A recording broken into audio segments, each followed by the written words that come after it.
é o que eu venho a desejar de coração para você.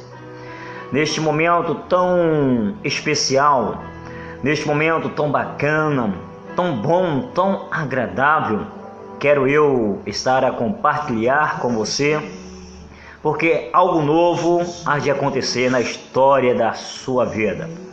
Se você crer, se você confiar, se você determinar, se você seguir, o histórico que a palavra de Deus ela fala, que ela diz, se você seguir o que está dentro do teu coração, o que a tua mente ela tem projetado conforme a vontade de Deus.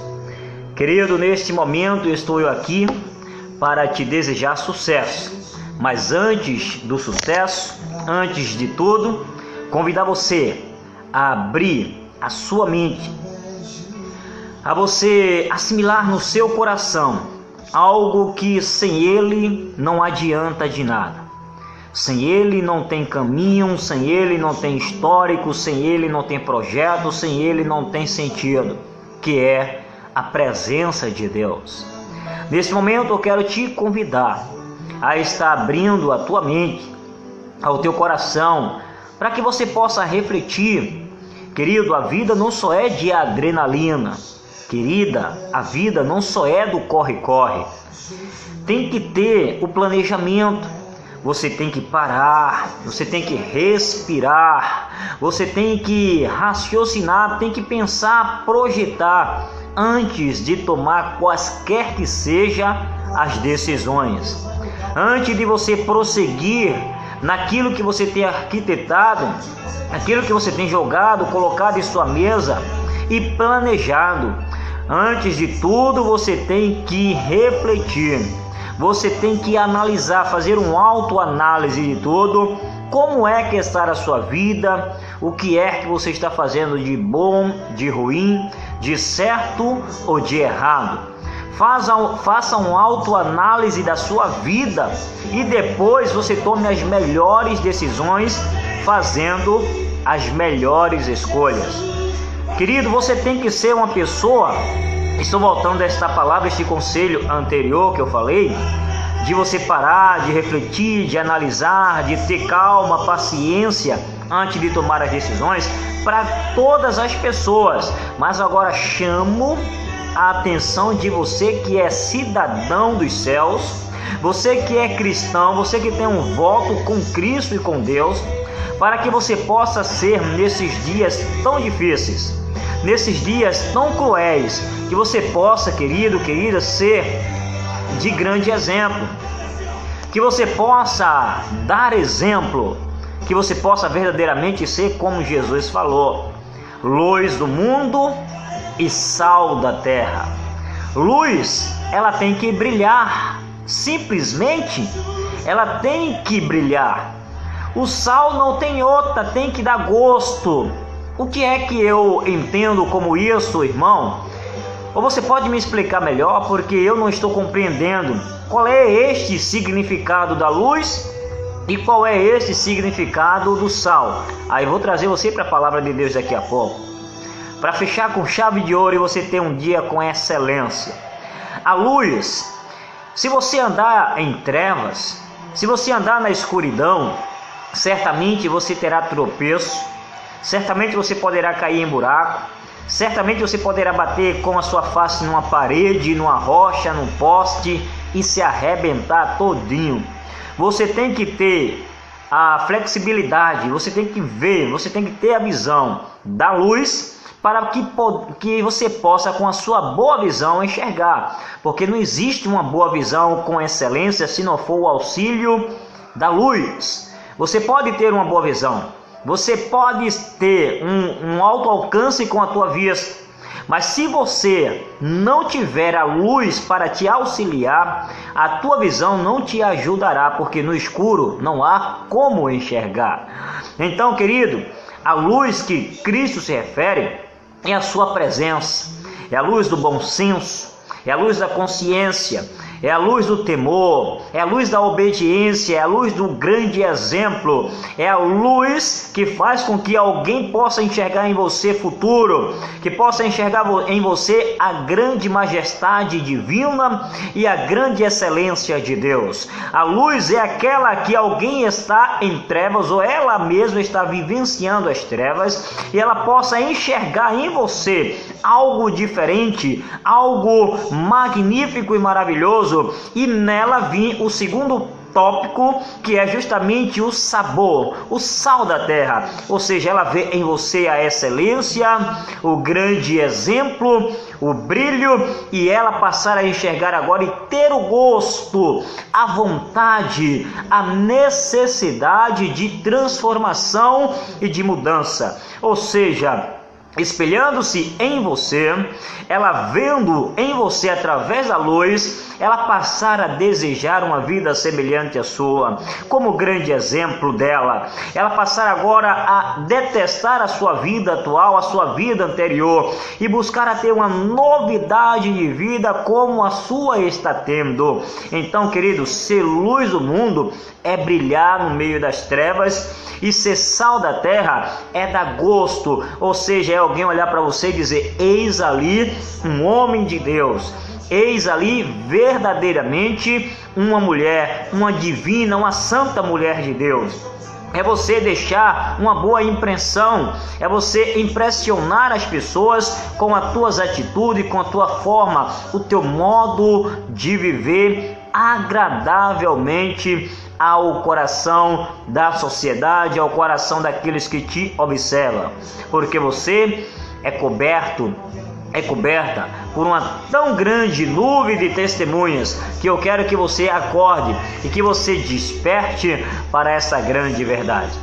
E o grande exemplo tópico que eu quero trazer para você de tudo isso está na pessoa de Noé.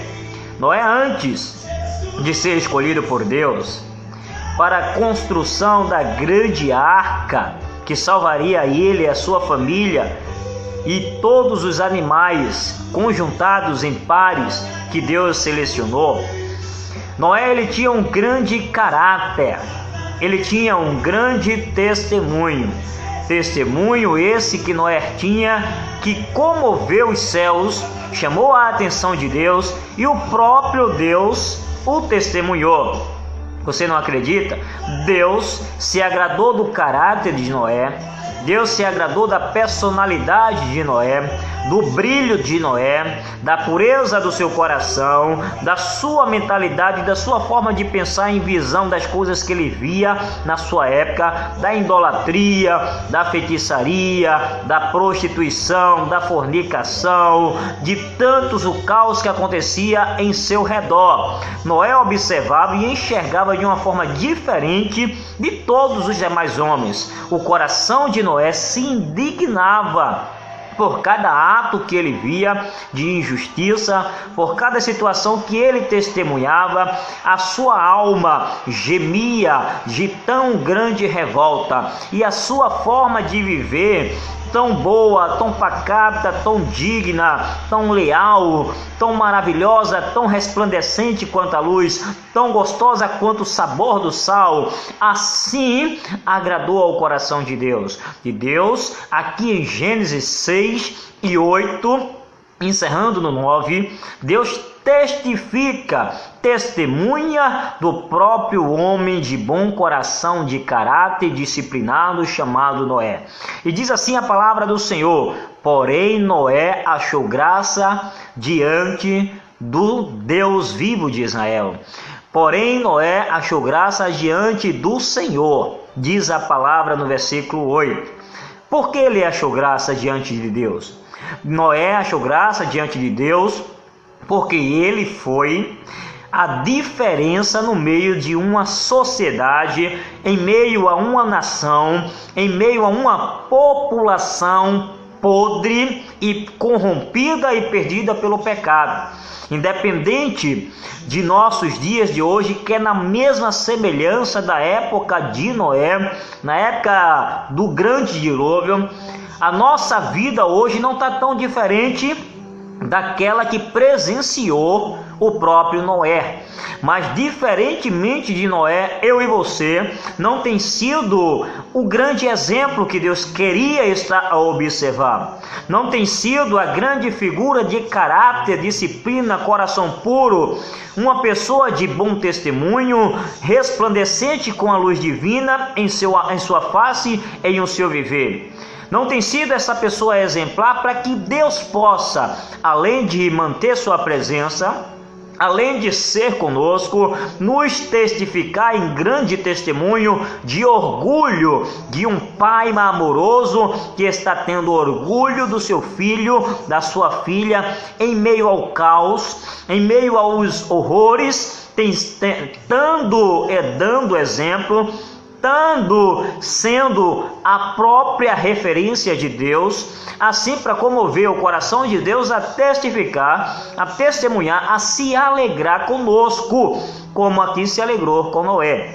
Porque hoje a maioria do seu povo, poucos têm se importado em temê-lo como deve ser temido.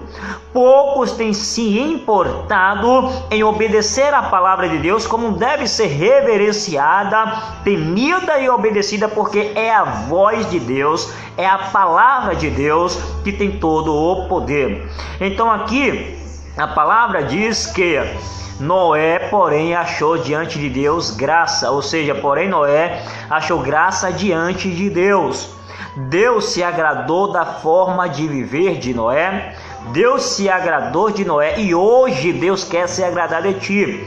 Por isso o grande exemplo está no que Cristo falou: sedes vós sal da terra e luz do mundo.